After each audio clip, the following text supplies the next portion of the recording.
The I Ching reading for the talk I'm about to give you was hexagram 16, and I've had this one come up before when I was talking about the linking of the tarot, the I Ching, to call, trial, return, bardo from Jung's model.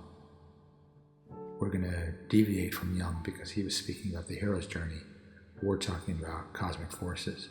Hexagram 16 is interesting for me because it's winter, which we associate with night and bardo, mystery, yin, receptivity.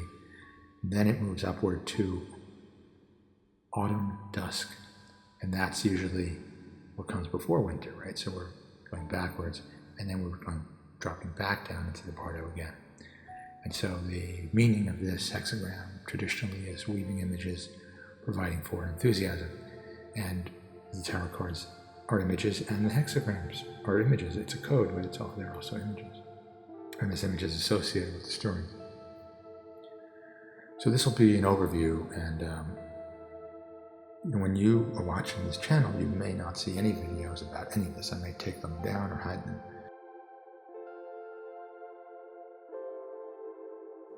This is an introduction to the overall system. So if and when we rush to agree, disagree, defend, justify, or suppress a thought, we foster separation and lose receptivity, yin, and presence.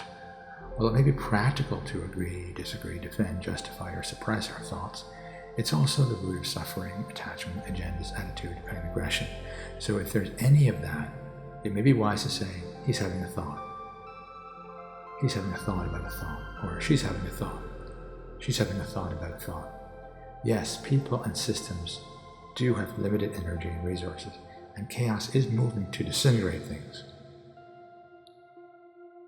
So planning and judging choices and actions appears and may be prudent, but the cost is peace, presence, silence, and stillness.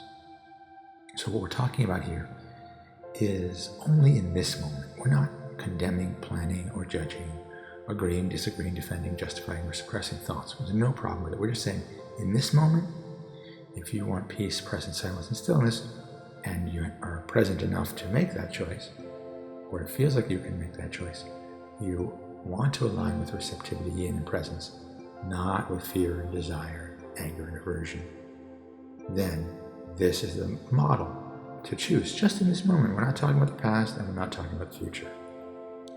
Okay, so call, trial, return, bardo. If you see thoughts that are grasping, judging, justifying, reviewing, regretting, planning, predicting, you might consider the following statement to yourself. This means I'm at the return. At the call, my past self must have failed to accept confusion as it was scared upon its mysterious exit from the bardo.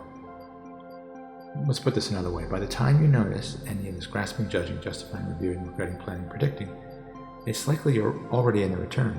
You've passed through the trial. So the time to prep for the bardo is upon you. You're about to enter the gap. And your focus can be setting your future self up for accepting confusion. Typically at the return, we're setting ourselves up for more of the same. We're passing some kind of message forward into the future about conditional love, desire, fear, aversion, some kind of self-image, some kind of plan, some kind of judgment, some kind of defense. But instead we're saying, you're just going to prep yourself for accepting confusion by sending nothing, just the sensory readings. At the call, we drop out of sphere 1, non-duality, and through the causal and subtle levels to be in spheres 9 or 10, identifying as a form and attached to other forms. So what do we do if we notice there's a loss of peace, presence, silence, and stillness? In other words, we're not receptive, we're not aligned with the bardo, we're not aligned with yin. There's a loss of it. We're not at peace. Well, by the time we're noticing any of this grasping or judging or justifying or resisting or rejecting or planning or predicting, as I said, we're probably already in the return. So it's the time to set yourself up for the bardo and set your future self up to accept confusion. Let's use a visual. So the bardo, again, is this non-space. It's lacking direction, separation, and boundaries. You can identify it as God, non-dual, higher self, but it's purely receptive. I'm not even saying it has intelligence or ideas, but it's the space in which those things arise. So bardo is all around us, in between moments, and the call is when you're exiting the bardo and entering the trial. And the trial has ups and downs, and then the return is when you're moving back into the bardo. So if you see any gripping, grasping, judging, justifying, rejecting, refusing, planning and predicting, any kind of gripping, then it means you're in the return, and it means you didn't accept confusion in the prior call.